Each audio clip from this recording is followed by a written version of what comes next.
Bonjour à tous, aujourd'hui je vais vous faire une petite vidéo spéciale. Je vais vous parler un petit peu du passé et de l'effet miroir qui n'a pas été bien compris par l'homme, qui n'a pas été bien interprété.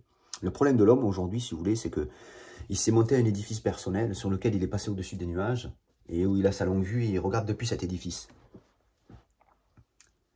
Alors il va croire que celui qui a un édifice à côté a le même édifice que lui. Non. Vous savez, on a chacun une vision depuis le chemin depuis lequel nous marchons, le chemin duquel nous marchons. Bon. Pour ma part, je suis sur l'édifice cosmique lié à l'amour. D'accord? Donc pour vous expliquer, je vais vous expliquer un petit peu la différence entre l'édifice cosmique lié à l'amour et l'édifice humain lié au plaisir. L'humain se voit dans le plaisir, parce que l'humain, c'est celui qui se voit exister uniquement dans le plaisir, en fait. L'amour le rapproche d'une personne, il va embrasser cette personne, il va commencer à avoir une relation sexuelle avec elle, et ce baiser et cette relation sexuelle va lui procurer un plaisir.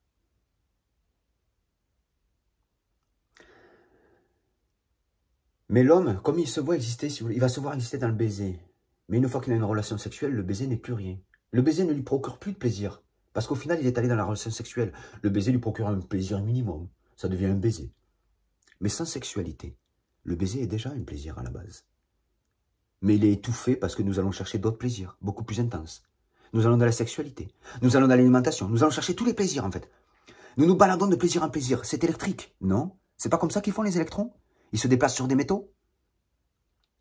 Comme l'homme aujourd'hui se déplace dans la matrice liée au plaisir.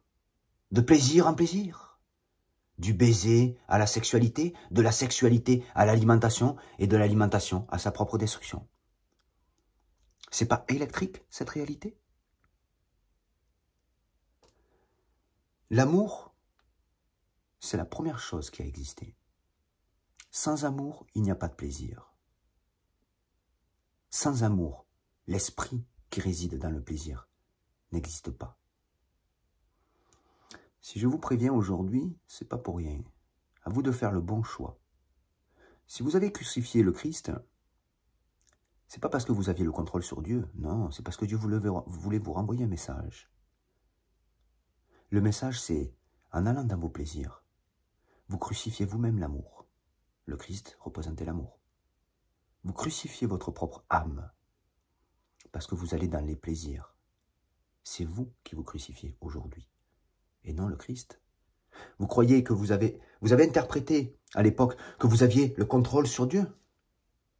Vous n'avez jamais eu le contrôle sur Dieu. Vous avez interprété les choses à votre manière. Le Christ s'est crucifié pour pardonner les péchés des hommes. Non, n'importe quoi. Il n'a jamais été question de pardonner les péchés des hommes. C'est votre interprétation, ça. Mais vous ne marchez pas sur le chemin de Dieu pour comprendre vraiment ce que Dieu a envie de vous faire passer comme message. Hein? Allez lire un petit peu Bernard Weber. Entre ce qu'il est dit et ce que vous allez lire et ce que vous allez comprendre et ce qu'il est censé être compris, il y a de fortes chances que vous ne compreniez que ce que vous avez bien envie de comprendre. Hein? Je ne l'ai pas dit comme Bernard Weber le dit, mais en attendant, hein, ça explique bien votre interprétation de la crucifixion du Christ, non? C'est vous que vous avez crucifié quand vous avez crucifié le Christ. C'est vous que vous avez crucifié. Votre âme, votre amour. Vous avez mis l'amour sur une croix. Le message du miroir inversé, vous connaissez aujourd'hui, non? Aujourd'hui, vous pouvez comprendre le message du Christ. Le message de Noé. Le peuple noyé. Comme aujourd'hui, vous êtes noyé dans votre ego. C'est une réalité. Moi, je vous tends la perche. À vous de la prendre. Ou à vous de continuer à aller dans vos profondeurs. Je vous souhaite une bonne journée et je vous dis à bientôt.